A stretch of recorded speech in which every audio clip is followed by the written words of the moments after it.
What's up, Internet? It's Taylor, and per some requests today on my vlog, I'm going to be reviewing Green Day's Uno. I got some comment requests on one of my other videos about doing a review of Uno, and I've had some friends who are really into Green Day that have been wanting me to do it. So I'm going to review Uno right now. So if you're not following the pop punk scene, or Green Day is not really your thing, then you probably haven't heard about what's going on here. But essentially, Green Day went into the studio to record their follow-up to their album 21st Century Breakdown, and the songs just kept coming and coming, and they kept writing more and more and more, and eventually they decided to release a triple album. But rather than just releasing a triple album, they decided to do a trilogy of albums, Uno, Dos, Tre. They said they were inspired by Van Halen 1, 2, and 3. But I think, and I'm going to make a case, that they were inspired by a different record as we go along here. But I would agree that the release format is very similar to Van Halen 1, 2, and 3, and I think it's a good tactic for right now. The way that the music industry is doing right now, I think this is a really good move on Green Day's part. So business aside, Uno is a fantastic record. It's probably the happiest I've been with a Green Day record in a while. Like, a long while. Now, don't get me wrong, I love American Idiot, and I think 21st Century Breakdown was okay. But they weren't really Green Day albums. They were Green Day making something. American Idiot is like a rock opera. It's an experience. But it's not a Green Day being Green Day album. It's a Green Day telling a story album. So I'm really pumped to just have an album that's Green Day being Green Day, writing catchy pop punk, and that is absolutely what we've got going on here on Uno. So let's talk about the singles first. It seems like half this album has been released as singles already, but a lot of the songs that are the best are the ones that haven't been released as singles, which is just so odd to me. So we've got Kill the DJ as a single, which makes no sense. Don't get me wrong, Kill the DJ is a great song, but it doesn't sound like the rest of the record. It's got this disco-y thing going on, and it doesn't quite fill what I would expect to be a leading single for this album. And I know it wasn't the leading single, but it came out before the album did. And that's not the move that I would have made. So then you've got Oh Love, which was another single. Oh Love is a great track. The music video for it is great. It's a really good mid-tempo Green Day song. It feels like it could have been on 21st Century Breakdown, but it's not quite as pompous as that album was, which is really nice. I really appreciate that because I love the approach on that album, but I feel like the lyrics were just too much at a lot of times. Then Let Yourself Go is the single that's getting a lot of attention right now, mainly because they performed it at the VMAs. And I gotta say, Let Yourself Go is probably my favorite track on the album right now. My favorite track keeps changing though every time I listen to it, so that doesn't really say a whole lot.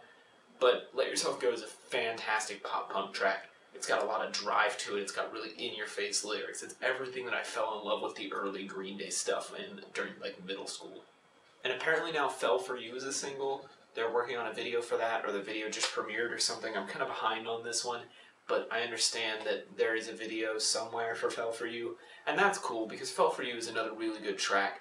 But once again, I feel like it's not a great representation of some of the other songs, but it's a lot closer than Kill the DJ was, so I think it's a good choice. Now on to the rest of the album. The rest of the album is just so good. Nuclear Family, the lead-off track, is awesome. I mean, this is just glorious, in-your-face, really good punk rock music. Stay the Night is fantastic. It's a good, lovey, tight pop-punk song. It kind of reminds me of like a Buzzcocks song in a way because it's got like love song lyrics, but it's got like punk guitars, you know what I'm talking about? Carpe Diem is really the only song that I can't quite get behind on the whole album. I think the chorus is just a little bit too overrated. I mean, the song's called Carpe Diem, so it's kind of filled with cliches, and that doesn't make it a bad song. I just feel like lyrically it could have been better. Loss of Control, Angel Blue, and Sweet 16 is a great three-song progression in the second half of this album. They've got a really great feel to them. I really love the way that this album is sequenced, and I think these three songs are probably the best like block of songs in the album, which is weird because all the singles are in a block towards the end of the first side, but I think that these songs just fit together as a whole so much cooler. Now, I mentioned earlier that I feel like this album was inspired by something other than Van Halen 1, 2, and 3, and that's kind of what I want to talk about now, and I'm going to veer off subject a little bit, but I think it's important. So, what I want to contest is that Green Day's Uno Dos Tre While the marketing approach is similar to Van Halen 1, 2, and 3, I think content-wise, this is The Clash's Sandinista. The Clash was one of the founding bands of punk in the early 70s. And when punk started to fold in on itself, The Clash started to diversify their tastes. And eventually, they produced Sandinista, which is really their coup de grace. It has every kind of music that ever inspired them, mixed and molded together into this huge, massive triple album. And the triple album was not a common thing at this time. The triple album's not even a common thing now. And so to have a band like The Clash do something so innovative with so many styles of music, pop, reggae, dance, punk, it was ridiculously innovative. You know, a lot of people discount Sandinista because it's so scattered. But I think it's the scatteredness that makes it so cool. Green Day is really reproducing the Sandinista effect, but with a little more focus. They've been around longer than The Clash had been when Sandinista came out, and they've got a bit stronger of an understanding of what kind of band they are.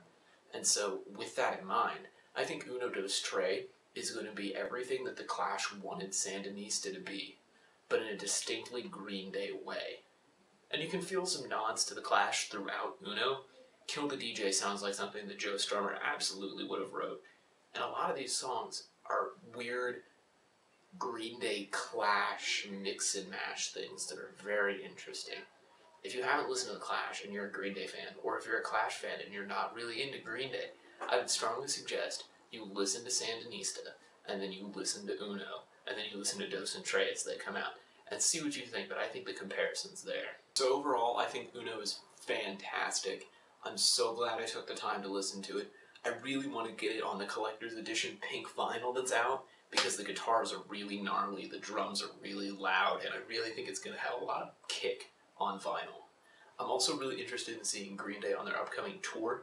I've never seen them, they're one of those bands I grew up with, and I've heard that they put on a fantastic live show. So if they're coming around near you, I strongly suggest you pick up a ticket. And if you buy a ticket, you get Uno for free, which is pretty great. And I'm not sure, don't quote me on this, but I think Dos and Tres might be included somewhere in one of the ticketing bundles, so you get all three, which should be pretty nice as well. So there you go, that's my review of Uno by Green Day. If you enjoyed that, be on the lookout for my reviews of Dos and Tres as they come out. I've got more music reviews coming out this week, and hopefully just kind of a general cultural video. So annotations to my next video up above me here somewhere. And other than that, thanks for watching, and I'll catch you next time.